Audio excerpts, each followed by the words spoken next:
Barcelona 2, Guadalajara 0.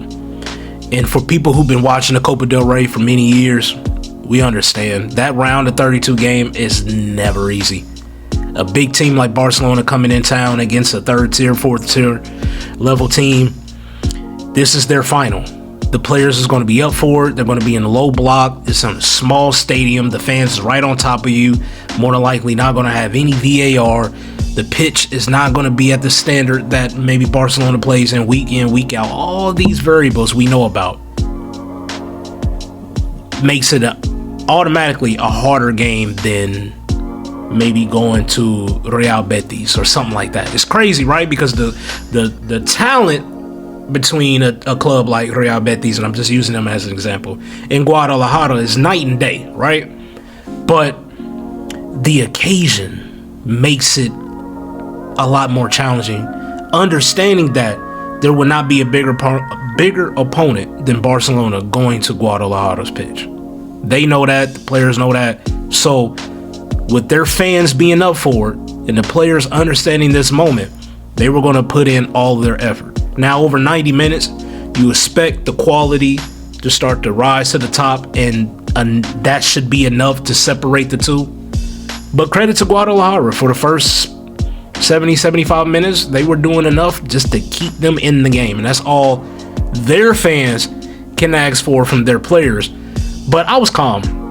I knew eventually somebody was going to make a play somewhere to get us that goal. And once we got that one goal, I felt it would have been enough, because now they got to start chasing. It's going to open it up space, and that's exactly what happened.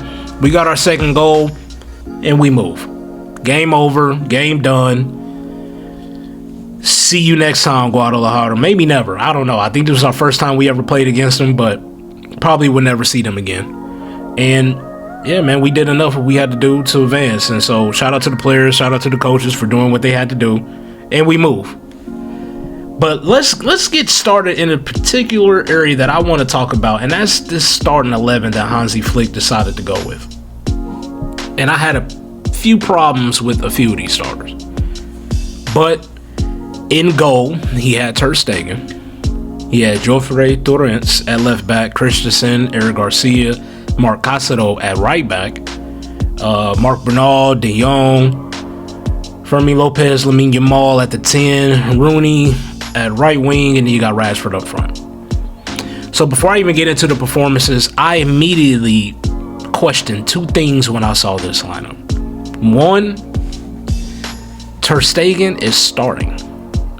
Now, I still haven't seen anything about, was Szczesny hurt? Is Szczesny now the third keeper behind Ter Stegen? Like, what happened? Because it was just a few days ago he said specifically, I have Joan Garcia as my 1 and Szczesny as my 2 and Ter Stegen as my 3. And then as the Copa del Rey comes up and we have a chance to rotate some players, here goes Ter Stegen. So at this time of recording, I still don't know if Szczesny was hurt and that's why Ter Stegen had to come in, or if Szczesny just was a clean scratch and we are now going to Ter Stegen as our cup keeper. I mean, I guess. Look, rating this performance, he didn't have any blunders, no mistakes. He did what he had to do. It was a few times he was asked to make a save, but all in all, it was okay. It was good enough performance. He was 30 for 30 on his passes, 3 saves. Most of them were right to him. So I don't know really what to say about it. Normally I shit on Ter Stegen because I feel over time you've overstayed your welcome. So I would like for you to leave by now. But I will say this. He looked like his old self. And I think maybe, just maybe, Hansi Flick started Ter Stegen to let his potential buyers in January know, hey, he looks good. He's back 100% healthy. And for the people out there interested, this is what you can have as a starter. Maybe that's what he was going with. I don't know, but y'all let me know on that aspect. The other issue I had with Hansi's starting 11 is Lamine Yamal. Now look, Lamine Yamal had a hell of a game. Completed the most dribbles, 8. It was the most fouled player, 4 times. And he won the most duels, 12. And in that first half, I'm pretty sure that was the most challenging 45 minutes from Lamine Yamal he's probably had at any duration within the last 2 years. That would be my guess. He will have to tell you something different, but for me, just projecting, that would be my guess. My problem with him starting today is this was an opportunity to give him some rest. I feel like, and I've always felt like this. If you watch my videos, you know how I feel about this. We don't capitalize on moments where we can rest Lamine Yamal. We don't capitalize on it. I felt this could have been a match. You could have had Fermin at the 10. You could have had Dro at the 10. Hell, you could have had Rooney at the 10. There was a lot of different options. But Lamine Yamal not only started the match, but he plays 90 minutes. And this is what I don't understand. When we use him up like how we're using him, and then when Spain calls him up and they only ask him to play 2 matches, maybe 90 minutes in both, Barcelona and their fans are crying the most about him playing so much. When the club has an opportunity to rest him in a different competition, not only we ask him to play, but we having him playing 90 minutes. I'm telling you, man, I hope I'm wrong. I really do, and I'm gonna knock on wood. But this, to me, is gonna come back to bite us in the ass, man. You see how he got beat up in that first half? After 90 minutes, I would have personally rested him. And if we needed him later on, like how we did with Pedri, then we sub him on and we go and get the winner. And what's even crazier was after we got the goal in the 75th minute, that should have been, all right, 5 minutes or so, we're going to go ahead and get you off. He ends up staying on. I'm glad he got out of there with no injuries. He had a hell of a game. We were able to test him out at the 10. All that, I understand. But next time, we have an opportunity to rotate some players like this match. Can we not have Lamine Yamal start? And if we have him start, does he have to play 90 minutes?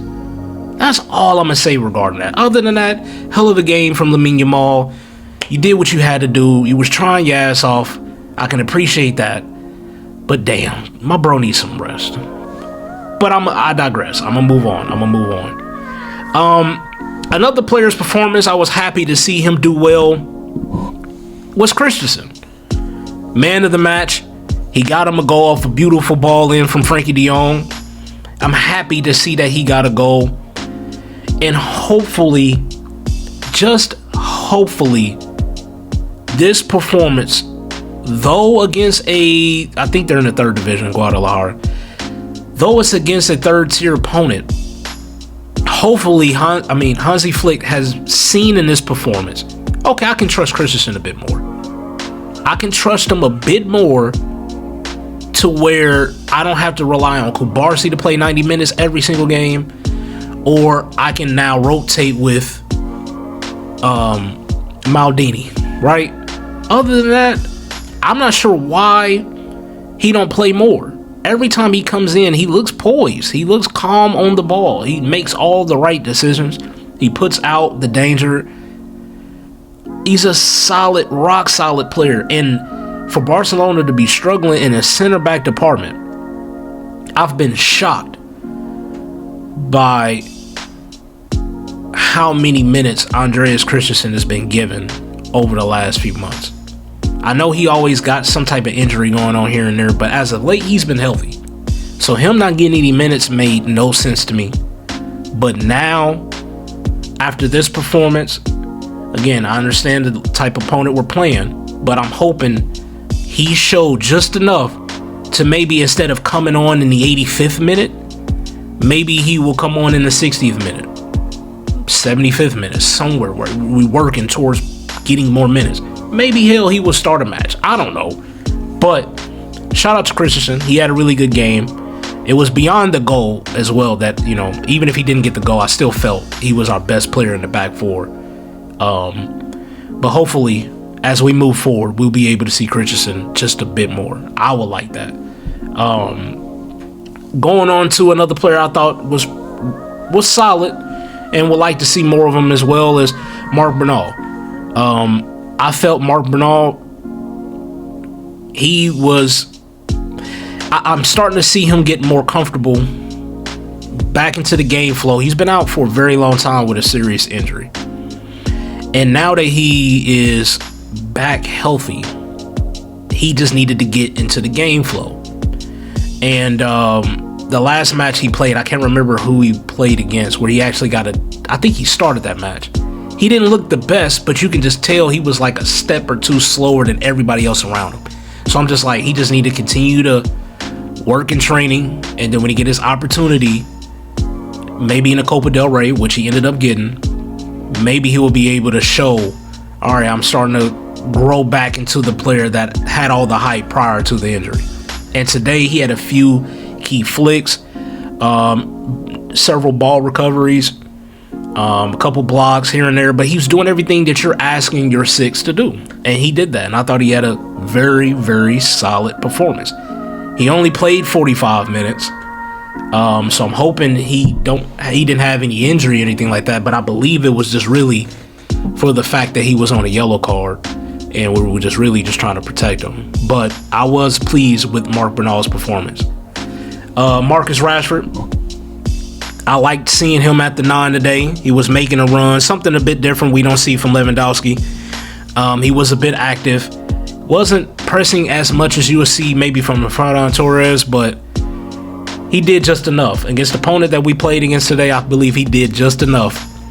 And I'm happy at the end that he finally got a goal off of Lamine Yamal assist. I think that was the first time those two linked together in official play to get him a goal and Lamine Yamal assist. So I'm happy that he got his opportunity. He was working his ass off. He had a fight against so many different center backs or just defenders in general, because again, I felt like they was playing 10 players behind the ball. But once we got our first goal and the match started to open up, I just knew there would be a moment where we can counterattack, and with Rashford up front with that pace, one of our passers, whether it was Pedri, whether it was Fermin, whether it was Lamine, in this case it was Lamine, they was going to be able to find him and way to shift his body, fake the goalkeeper to go on the ground, and kept his composure, shot with his weaker foot and roofed it, and was able to put us up 2-0, and that was GG's. That was game. So, few key performances all around. Everybody played well. Hell, even shout out to Joffrey Torres. I thought he was also impressive in that first half as well. Really overall in the game, but in that first half, a few dribbles, was able to intercept a few passes, showing nice speed, getting back on defense. Like, he showcased that, hey, I should maybe play a little bit more. If you're going to have Gerard Martin at left center back, you're going to need a backup left back for Balde, and he fits the profile of what Barcelona should be looking for in their fullbacks. And I thought he did enough. I thought he was really impressive as well. There was no player out there, in my opinion, that had a bad performance. Not one. Even Ter Stegen, right? Nobody in my eyes had a bad performance. You did enough, you were okay, or you had a really good game. So, look, you can see with their formation, bro, they was in a 5-4-1. It was never going to be easy breaking that down, especially on a road, tight pitch, no VAR, crowd right on top of you, different kind of pitch than what you're normally used to playing on, all the shit that we already know about, right? At the end of the day, Barcelona did what they had to do, and now we advance to the round of 16, to where we should start seeing bigger clubs that we recognize from La Liga, to start playing against them, and then we'll see what happens for the rest of this tournament. I would like to see, at least for the round of 16, more rotations like we saw today, and hopefully Lamine Yamal can get some rest, but I doubt it. At this point, I'm just done complaining about it. If Hansi believes he can play 90 minutes, he's healthy, he's ready to go, then he's going to play 90 minutes, man. I want to know what you guys think about the match. Well, thought about the match. What you thought about that starting 11, because again, I had some problems with it. What did you guys think about that starting 11? What did you guys think about the players' performance? Who stood out to you? And yeah, man, just let me know down in the comments below. I appreciate y'all for watching. As always, I'm gonna catch up with y'all on the next one, man. Until then, Two Tone out. Peace.